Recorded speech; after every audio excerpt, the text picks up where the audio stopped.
नमस्कार दोस्तों, स्वागत है आपका हमारे YouTube चैनल में। तो जैसा कि आपने हमारे लास्ट वीडियो में देखा था कि हमने सिंधु सभ्यता के समापन की ओर कदम रखा था और सिंधु सभ्यता को लगभग उसके पतन के बारे में पढ़ा था। तो अब हम उसके बाद एक नए युग की ओर आ रहे हैं जिसे वैदिक काल कहा जाता है। वैदिक काल जिसका टाइम पीरियड 1500 से 600 BC के मध्य माना जाता है। अब जैसा कि मैंने अपने शुरुआती वीडियोज़ में कहा था कि सिंधु सभ्यता 1750 के समथिंग ख़त्म होती है। तो अब सबसे बड़ा क्वेश्चन यह छात्रों के मन में आशंका इस बात की आती है कि सर उसके बाद ये 200 और 250 साल के बीच क्या होता है। तो दोस्तों इसके बारे में मैं स्पष्ट कर दूं कि इसके बीच कोई इतनी महत्वपूर्ण सभ्यता या इतने अच्छे प्रमाण या तर्क नहीं मिलते हैं जिससे हमें साबित कर सके कि इन दोनों के बीच में कोई तीसरा युग था या कोई तीसरा काल विभाजित हुआ था। तो अब हम देखते हैं कि वैदिक काल। अब वैदिक काल आपको पता है वेद धन इक संस्कृत भाषा के शब्द से, जिसका मूल धातु वेद है। वेद का अर्थ क्या होता है? ज्ञान। अर्थात अगर हम इसमें डीपली जाएं तो ये चीज़ समझ सकते हैं कि संस्कृत भाषा की भी उपलब्धि या भारत में संस्कृत भाषा का प्रचलन या इसकी खोज लगभग 1500 के आसपास ही की गई होगी और आर्यों के द्वारा ही निश्चित तौर से इसे बोलचाल और आम बोलचाल की भाषा में लाया गया होगा। तो हम देखते हैं वैदिक काल जो कि 1500 से 600 के बीच में है। इसके निर्माता आर्यों को माना जाता है। आर्य यह भी एक संस्कृत भाषा का मूल शब्द है जिसका अर्थ होता है श्रेष्ठ या कुलीन, संभ्रांत लोगों की, है ना। तो संभ्रांत लोगों के लिए विशेषतः आर्य शब्द का उपयोग किया जाता है। तो हम पहले इसका परिचय जान लेते हैं कि वैदिक काल जो है यह दो भागों में विभक्त किया गया है। पहला पूर्व वैदिक काल जिसमें मुख्यतः ऋग्वैदिक काल कहा जाता है क्योंकि इसमें एक ही धार्मिक ग्रंथ ऋग्वेद के बारे में जानकारी प्राप्त होती है। अर्थात इसी काल में ऋग्वेद की उपलब्धि हमें प्राप्त हुई थी। और सेकंड पॉइंट जो है वह है उत्तर वैदिक काल, अर्थात ऋग्वेद के बाद 1000 से 600 ईसा पूर्व के मध्य उत्तर वैदिक काल का आगमन माना जाता है और यह उसका काल माना जाता है। इसमें शेष 3 वेदों की उत्पत्ति हुई है, यजुर्वेद, सामवेद और अथर्ववेद। तो उत्तर वैदिक काल जो कि 1000 से 600 BC के मध्य माना जाता है। अब यहाँ पर हम देखते हैं कि 1000 के समथिंग 1000 BC के समथिंग लोहे की खोज हुई है और ये सब चीज़ हम डिटेल में पढ़ेंगे कि किस तरह लोहे की खोज हुई, उसके बाद किस तरह महाजनपद काल आया और वैदिक काल में किस तरह क्षत्रियों का वर्चस्व बढ़ा। क्योंकि लोहे की खोज होगी तो हथियार बनेंगे, हथियार टिकाऊ और मजबूत होंगे तो निश्चित तौर से जो भी क्षत्रिय समुदाय का होगा वह अपनी शक्ति को बढ़ाना चाहेगा।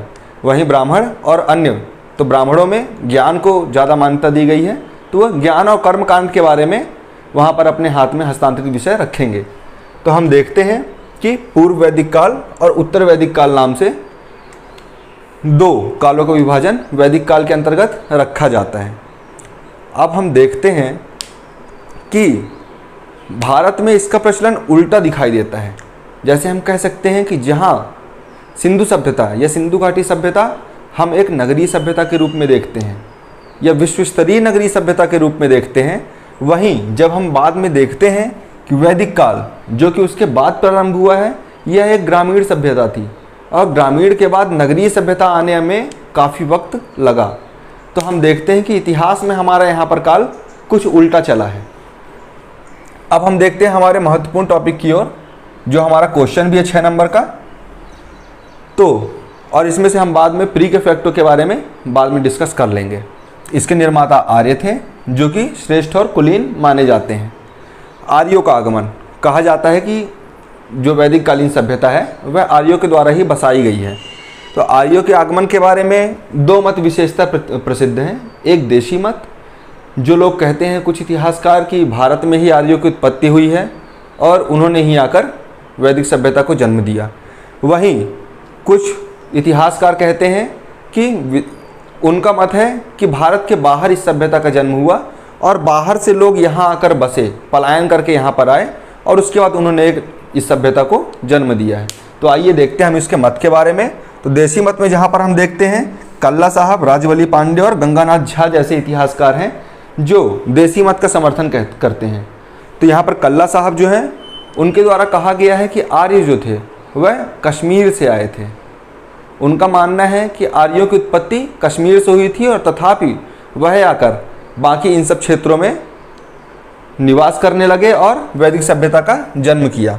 वहीं राजबली पांडे जो इतिहासकार हैं, उन्होंने कहा मध्य क्षेत्र से आए थे, जिसके अंतर्गत दक्कन और यूपी के आसपास का क्षेत्र यहाँ पर पूरा प्रभावित में आता है और यही क्षेत्र शामिल किया जाता है। तो इनके द्वारा ये है कि इन्होंने यहाँ पर से किया स्टार्ट आर्यों ने, और उसके बाद आकर अपनी एक कॉलोनी बसाई, आर्यों के नगर बसाए और धीरे धीरे ये एक सभ्यता के रूप में या एक वैदिक काल के रूप में ही पहचान मिली। अब वहीं हम देखते हैं प्रसिद्ध इतिहासकार गंगानाथ झा, इन्होंने कहा था कि ब्रह्मर्षि क्षेत्र से आए। इनके द्वारा कहा गया है कि आर्यों का आगमन जो है वह ब्रह्मर्षि और तिब्बत जैसे क्षेत्रों से हुआ है। अब हम देखते हैं विदेशी मत के बारे में। विदेशी मत हमारे प्री के पॉइंट ऑफ व्यू से बहुत अधिक महत्वपूर्ण रहेंगे, जिसकी डिस्कस हम अंत में करेंगे वीडियो के। तो हम देखते हैं बीजी तिलक अर्थात बाल गंगाधर तिलक के बारे में। तो इन्होंने भी आर्यों के आगमन के संबंध में अपने कुछ मत दिए हैं। इनका कथन था कि यह उत्तरी ध्रुव से आए हैं। इन्होंने कहा था कि आर्य जो हैं वह उत्तरी ध्रुव से आए हैं, विशेषकर रूस के साइबेरिया क्षेत्र से। रूस के साइबेरिया क्षेत्र से आए हैं, अर्थात बहुत ही ठंडी वाली जगह थी। तो इसके बाद आते हैं अपन पॉइंट में, दयानंद सरस्वती के बारे में बात करते हैं। तो यह भी प्रसिद्ध समाज सुधारक के साथ साथ एक इतिहासकार भी थे। इनका कथन है कि ये तिब्बत क्षेत्र से आए हैं। तो यह कुछ मत हैं जो प्री के पॉइंट ऑफ व्यू से बहुत अधिक इंपॉर्टेंट हैं। वहीं पिगट महोदय के बारे में आप जानते ही हैं, प्रसिद्ध इतिहासकार हैं। इन्होंने कहा था कि दक्षिणी रूस क्षेत्र से आए हैं, परंतु जो सर्वाधिक इतिहासकारों में सर्वमान्य मत है या सर्व प्रचलन में जो मत है वह है प्रसिद्ध इतिहासकार मैक्स मुलर का।